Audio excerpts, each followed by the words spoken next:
ದಾಳಿ ವೇಳೆ ಉಗ್ರರಿಗೆ ತಲ್ವಾರ್ ತೋರಿಸಿದ್ರೆ ಸಾಕಾಗಿತ್ತು. ಹಿಂದೂಗಳು ತಲ್ವಾರ್ ತೋರಿಸಿದ್ರೆ ಕತೆ ಬೇರೆ ಆಗ್ತಾ ಇತ್ತು. ದಾಳಿ ಬಗ್ಗೆ ಆರ್ಎಸ್ಎಸ್ ಮುಖಂಡ ಡಾಕ್ಟರ್ ಕಲ್ಲಡ್ಕ ಪ್ರಭಾಕರ್ ಭಟ್ ಹೇಳಿಕೆ ಕೊಟ್ಟಿದ್ದಾರೆ. ಹಿಂದೂಗಳು ಮನೆಯಲ್ಲಿ ಒಂದೊಂದು ತಲ್ವಾರ್ ಇಟ್ಕೊಳ್ಳಿ, ಹೆಣ್ಮಕ್ಳು ವ್ಯಾನಿಟಿ ಬ್ಯಾಗ್ ಅಲ್ಲಿ ಚೂರಿ ಇಟ್ಕೊಳ್ಳಿ ಅಂತ ಕರೆ ಕೊಟ್ಟಿದ್ದಾರೆ. ಪೌಡರು ಬಾಚಣಿಗೆ ಇದರ ಜೊತೆಗೆ ಚೂರಿಯನ್ನು ನೀವು ಇಟ್ಕೊಳ್ಳಿ.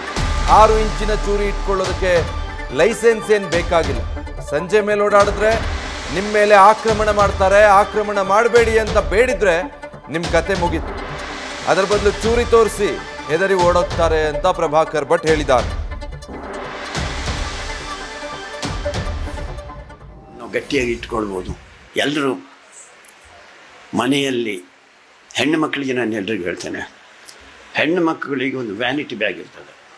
ಅವ್ರ ಹತ್ರ ಉಂಟಲ್ಲ ವ್ಯಾನಿಟಿ ಬ್ಯಾಗಿನಲ್ಲಿ ಎಂಥದ್ದು ಅಂತ ಕೇಳಿದರೆ ಸ್ನೋ ಪೌಡರ್, ಒಂದು ಬಾಚಣಿಗೆ ಇರಲಿ, ನನಗೆ ಬೇಜಾರೇ ಇಲ್ಲ. ಬಿಳಿ ಕಾಣಬೇಕು ಅಂತ ನಿಮಗೆ ಕಾಣೋದು ಆಯಿತು. ಅದರ ಒಟ್ಟಿಗೆ ಒಂದು ಚೂರಿ ಇಟ್ಟುಕೊಳ್ಳಿ ಅಂತ. ಒಂದು 6 ಇಂಚಿನ ಚೂರಿ ಇಟ್ಟುಕೊಳ್ಳೋದಕ್ಕೆ ಲೈಸೆನ್ಸ್ ಬೇಡ, ಖಂಡಿತ ಇಟ್ಕೊಳ್ಳಿ. ಸ್ವಲ್ಪ ಹೊತ್ತಾಯಿತು ಅಂತ ಆದರೆ 6-6:30 ಗಂಟೆ ಆಯಿತು ಅಂತ ಆದರೆ ಕತ್ತಲಾಗುವಾಗ ಆಕ್ರಮಣ ಮಾಡೋದು ಗ್ಯಾರಂಟಿ. 2 ಪ್ರಶ್ನೆ. ಒಂದು ಸಲ ಆಕ್ರಮಣ ಮಾಡೋಕೆ ಬಡ್ಚಿ ಅಂತ ಹೀಗೆ ಕೈ ಮಾಡಿದರೆ ನೀವು ಹೋದ್ರಿ ಅಂತ ಲೆಕ್ಕ, ನಿಮ್ಮನ್ನು ಆಕ್ರಮಣ ಮಾಡೋದೇ. ಅದರ ಬದಲು ಇದನ್ನು ಹಿಡಿದು ಬಲಂಬೆ ಅಂತ ಒಂದು ಚೂರಿ ತೂರಿಸಿ ಸಾಕು. ಅವ ಪುಕ್ಕ ಎದುರ್ನವ. ನೀವು ಹೇಡಿಗಳಾದ್ದರಿಂದ ನಿಮ್ಮನ್ನು ಓಡಿಸುವುದು. ಹಿಂದೂ ಸಮಾಜ ಇವತ್ತಿನವರೆಗೆ ಹಾಗೆ ಇತ್ತು. ಹಿಂದೂ ಮುಸ್ಲಿಂ ಗಲಾಟೆ ಅಂತ ಹೇಳೋದು ಇವರು. ಹಿಂದೂ ಮುಸ್ಲಿಂ ಗಲಾಟೆ ಅಂದರೆ ಏನು? ಹಿಂದೂಗಳು ಮುಸಲ್ಮಾನರು ಹೊಡೆಯುವುದು, ಹಿಂದೂ ಓಡುದು, ಅಷ್ಟೇ ಇದ್ದದ್ದು. ಈಗ ಒಂದಷ್ಟು ಕಡೆಗಳಲ್ಲಿ ಹಿಂದೂ ಈಗ ತಿರುಗಿದ್ದಾನೆ. ಹತ್ತು ಮರೆ ನನ್ನ ಗಿಡಪ್ಪನ ದಾಯಿಗಿಂತ ಅಷ್ಟೇ ಕೇಳಿದ್ದು, ಇನ್ನು ಹೊಡಿಲಿಕ್ಕೆ ಶುರು ಮಾಡಲಿಲ್ಲ. ಹಿಂದೂ ಸಮಾಜ ಹೊಡಿಲಿಕ್ಕೆ ಶುರು ಮಾಡಲಿಲ್ಲ. ಅದಾದರೆ ಏನಾಗ್ತದೆ ಅಂತ ಮತ್ತೆ ಬೇರೆ ಕಥೆ. ನಾನು ಹೇಳಿದ್ದು ನಾವು ಎದ್ದು ನಿಲ್ಲಬೇಕು ಅಂತ. ಮನೆಯಲ್ಲಿ ತಲ್ವಾರ್ ಉಂಟಾ? ಒಂದೊಂದು ತಲ್ವಾರ್ ಇಟ್ಕೊಳ್ಳಿ. ನಾನು ಒಂದು ಕಡೆಯಲ್ಲಿ ಹೋಗಿದ್ದೆ, ಅಲ್ಲಿ ಗಲಾಟೆ ಆಯಿತು. ಆ ಮನೆಯಲ್ಲಿ ತಲ್ವಾರ್ ಇತ್ತು. ಗಲಾಟೆಯಾಗಿ ಬ್ಯಾರಿಗಳೆಲ್ಲ ಬಂದರು, ಗಲಾಟೆ ಮಾಡಿದ್ರು. ಅಷ್ಟಾಗುವಾಗ ಇವ ಹೆಂಡತಿ ಅಂತ ಹೇಳಿದ, ಕೊಡೆ ಅಂತ. ಅವಳು ಮದುವೆಯಾಗಿ ಬಂದದಷ್ಟೇ.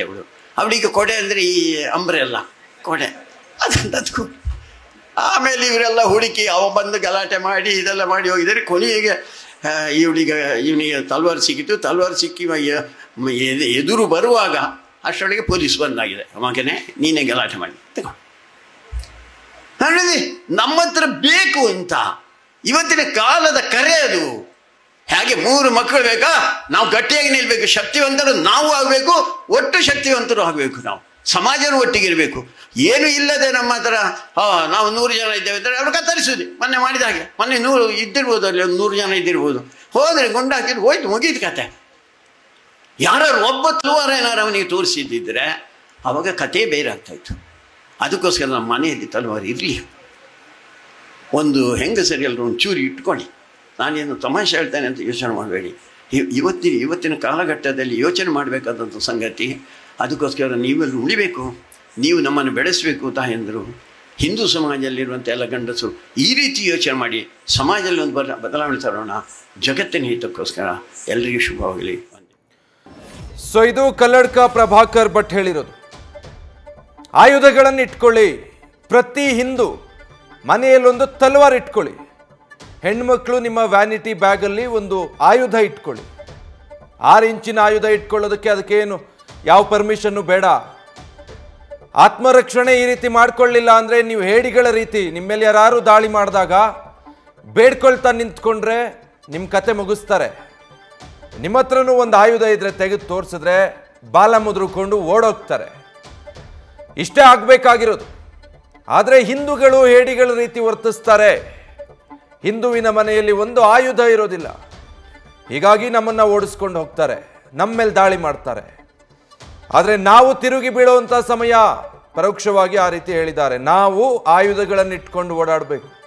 ಈ ರೀತಿ ಎಲ್ಲೆಲ್ಲಿ ಹಿಂದೂ ಅಂತ ಗೊತ್ತು ಮಾಡಿ ಅಂಥವ್ರ ಮೇಲೆ ದಾಳಿ ಮಾಡ್ತಾರೆ, ಆ ಸಂದರ್ಭದಲ್ಲಿ ನಮ್ಮನ್ನು ನಾವು ರಕ್ಷಿಸಿಕೊಳ್ಳೋದಕ್ಕೆ, ಪ್ರತಿ ದಾಳಿ ಮಾಡೋದಕ್ಕೆ ನಮ್ಮ ಹತ್ರನೂ ಒಂದು ಆಯುಧ ಇರಬೇಕು ಅಂತ ಹೇಳಿ ಕಲ್ಲಡ್ಕ ಪ್ರಭಾಕರ್ ಭಟ್ ಹೇಳಿಕೆ ಕೊಟ್ಟಿದ್ದಾರೆ. ಈ ಮುಂಚೆಯೂ ಕೂಡ ಇದನ್ನು ಹೇಳಿದ್ರು, ಪ್ರತಿ ಹಿಂದುವಿನ ಮನೆಯಲ್ಲಿ ಒಂದು ತಲ್ವಾರ್ ಇರಬೇಕು ಅಂತ. ಈಗ ಪಹಲ್ಗಾಮ್ನಲ್ಲಿ ಉಗ್ರರು ದಾಳಿ ನಡೆಸಿರೋ ಕಾರಣ ಅದು ಹಿಂದೂಗಳನ್ನು ಹುಡುಕಿ ಹೊಡೆದಿರೋ ಕಾರಣಕ್ಕಾಗಿ ಅದಕ್ಕೆ ಸಂಬಂಧಪಟ್ಟ ಹಾಗೆ ಮಾತಾಡುವಾಗ ಈ ರೀತಿಯಾದಂಥ ಹೇಳಿಕೆಯನ್ನು ಮತ್ತೊಮ್ಮೆ ಕೊಟ್ಟಿದ್ದಾರೆ.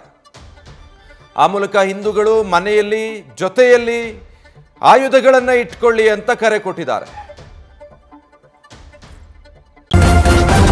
ನ್ಯೂಸ್ ಫಸ್ಟ್ ನಿರ್ಭೀತಿಯಿಂದ ನಿಮ್ಮ ಪರವಾಗಿ.